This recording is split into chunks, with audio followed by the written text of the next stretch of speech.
Bonjour à tous et bienvenue sur la chaîne Réflexe Ostéo. Aujourd'hui, nous allons parler de sinusite. Dans cette vidéo, je vais vous donner des astuces, mais également des techniques ostéopathiques et des techniques sur les réflexes archaïques afin de vous soulager. Pour commencer, un tout petit peu d'anatomie, je vous promets, ça va être super rapide. Les sinus, ce sont des cavités à l'intérieur de certains os du crâne. On en retrouve deux au niveau maxillaire ici, deux au niveau du front. On en a un sinus ethmoïdal qui est juste à l'arrière du nez. Lui, il est composé de plein de petites cavités. Et on a un autre sinus qui est au plein centre du crâne qui s'appelle le sinus sphénoïdal. Le sinus a pour but de réchauffer et purifier l'air avant qu'il n'arrive dans les poumons.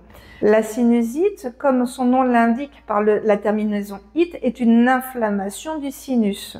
Cette inflammation peut être d'origine allergique ou elle peut être d'origine infectieuse. Lors des sinusites, on aura classiquement des douleurs au niveau de la face, puisque les sinusites frontales et maxillaires sont les plus fréquentes. Cette douleur sera augmentée lorsqu'on va se pencher en avant, comme pour faire nos lacets par exemple. On aura également généralement un écoulement nasal qui va se faire soit par l'avant, donc là on va beaucoup se moucher, soit les mucosités vont couler vers la gorge. Il est utile de se rincer régulièrement le nez pour permettre l'évacuation des mucosités. Et pour ce faire, on va utiliser une corne de lavement. C'est sans douleur et c'est très économique. Vous avez juste à mettre un petit peu d'eau tiède et du sel dedans et vous allez vous rincer le nez. On en trouve facilement en pharmacie ou sur Internet. D'ailleurs, petit conseil supplémentaire, évitez vraiment l'eau froide. Quoique vous ferez l'erreur une fois, mais pas deux, je vous promets. Tant que vous êtes chez votre pharmacien, vous pouvez également profiter pour lui demander des compléments à base de vitamine A et de soufre. La vitamine A va avoir pour but d'aider votre système immunitaire et le soufre, lui, va réguler les muqueuses respiratoires. Ensuite, on peut localement aider les muqueuses de la face et pour ce faire, on va aller travailler autour du ganglion sphénopalatin. On va déjà dans un premier temps se laver les mains. Avec l'index, on va le glisser à l'intérieur de la bouche, venir entre la joue et les dents du haut, tout au fond, avec une direction vers l'arrière et légèrement vers le haut pour venir en butée. Et une fois qu'on sera en butée, on va venir faire des petits ronds pour essayer de détendre toute la zone.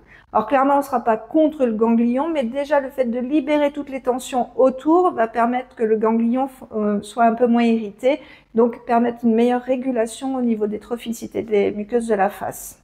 Faites attention, la zone peut être super sensible, donc on y va en douceur. Il est possible également de venir travailler les glandes surrénales qui, comme leur nom l'indique, sont deux glandes qui sont posées au-dessus des reins. Ces glandes sécrètent le cortisol qui est l'hormone du stress. Or, ce stress affaiblit le système immunitaire et donc vous serez plus facilement sujet aux maladies. Pour aider vos surrénales, vous pouvez venir masser la zone dorso-lombaire. Donc c'est la zone qui est légèrement au-dessus de la cambrure du bas du dos.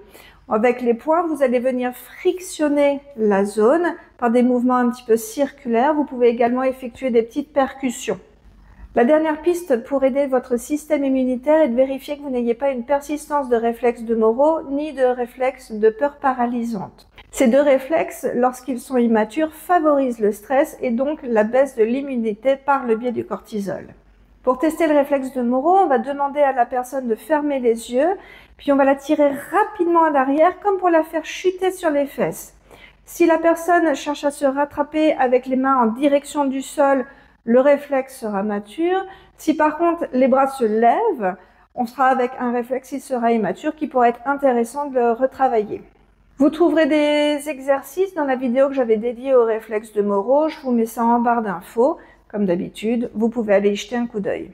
Pour tester le réflexe de paralysie par la peur ou RPP, on va simplement taper dans nos mains à proximité du visage de la personne. On va pouvoir constater que la personne va cligner des yeux. C'est un réflexe qui est absolument normal. Mais au bout de 2-3 fois, normalement, les yeux devraient s'arrêter de cligner. Si, par contre, à chaque fois que vous frappez dans vos mains, les yeux continuent de cligner systématiquement, le réflexe de paralysie par la peur peut être à l'origine de ce phénomène et donc il peut être intéressant d'aller le retravailler. Pour essayer de calmer ce réflexe de peur paralysante, on va venir travailler globalement le corps pour le désensibiliser. Donc on va mettre une main à plat sur le sternum, l'autre main va venir effectuer des percussions à un rythme comme ça de 1, 2, 1, 2, 3. Et on va le faire donc sur le sternum, ensuite on va croiser, venir le faire sur les épaules, On va le faire sur les hanches, à l'arrière des genoux et si on y arrive, si on est en position assise, sous les voûtes plantaires. Il faudra faire donc cette séquence de 1, 2, 1, 2, 3 à 3 reprises sur les différentes zones.